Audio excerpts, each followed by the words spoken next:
आयोग ने 2003 के विशेष गहन पुनर्निरीक्षण स्पेशल इंटेंसिव रिवीजन SIR की सूची मतदाता सूची को सार्वजनिक कर दिया है। इस सूची के आधार पर अब लगभग 4.96 करोड़ मतदाताओं को नए दस्तावेज देने की जरूरत नहीं पड़ेगी। अगर आपकी माता या पिता का नाम 2003 की इस लिस्ट में है तो आपको पहचान के लिए कोई प्रमाण पत्र जमा नहीं करना होगा।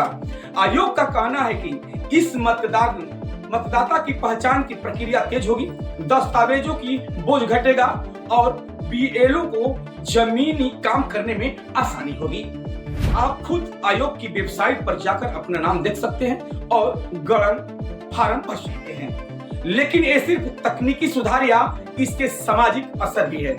फायदे साफ हैं। सबसे पहले अब दस्तावेज इकट्ठा करने की प्रक्रिया से राहत मिलेगी, खासकर बुजुर्ग, गरीब और ग्रामीण क्षेत्रों के मतदाताओं को इससे सुविधा होगी। दूसरा, प्रशासन को अब कम समय में ज्यादा मतदाताओं का सत्यापन करने में मदद मिलेगी। और तीसरा, इसमें सब फर्जी नाम और डुप्लीकेट वोटरों को हटाने में मदद मिलेगी। मगर चिंताएं भी कम नहीं हुई है। 2003 की सूची में 22 साल पुरानी है।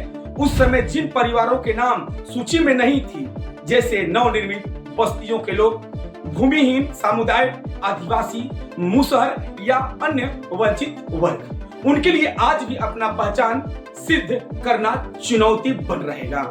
दूसरी बात, इंटरनेट और तकनीक भी पहुंच सभी के पास समान नहीं है।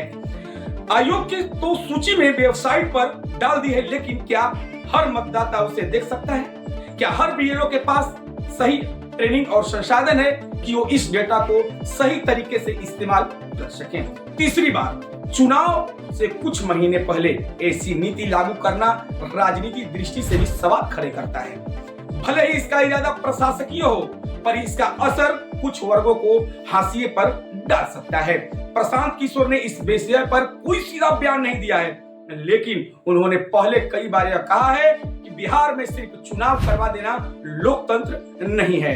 असल बात यह है कि प्रतिनिधित्व का समान पहचान। उनका मानना है कि चुनावी प्रक्रिया को इस तरह डिजाइन किया जाना चाहिए कि हर नागरिक की भागीदारी सुनिश्चित हो, न कि पिछले सूचियों के आधार पर किसी को बाहर किया जाए। ऐसे भी यह जरूरी कि आयोग इस फैसले पर लागू करते समय स्थानीय परिस्थितियों को भी ध्यान में रखे। सूची में उपलब्धता सिर्फ वेबसाइट पर नहीं, गांव में फिजिकल रूप में भी होनी चाहिए।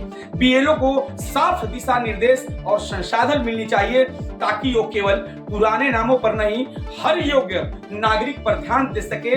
यह फैसला न तो पूरी तरह से सही है और न पूरी तरह से गलत कह सकते हैं। यह कोशिश है कि सुधार की, लेकिन इसकी सफलता इस बात पर निर्भर करेगी कि इस जमीन पर कितनी पारदर्शिता का समानता के साथ लागू किया जाता है। इसलिए अब बिहार का मतदाता सिर्फ ये नहीं पूछेगा कि नाम लिस्ट में है या नहीं, अब वो ये भी पूछेगा कि कौन सी लिस्ट में है। 2003 की लिस्ट में नाम होना अब सुविधा है और न होना शायद पहचान की अगली लड़ाई। बिहार की जनता तय करना यह है, व्यवस्था लोकतंत्र को मजबूत करेगी या नागरिकता को कमजोर। तब तक से खबर में इतना ही। बने रहिए हमारे साथ, देखते रहिए DKVT न्यूज, निष्पक्ष और निर्भीक, आपको रखे सबसे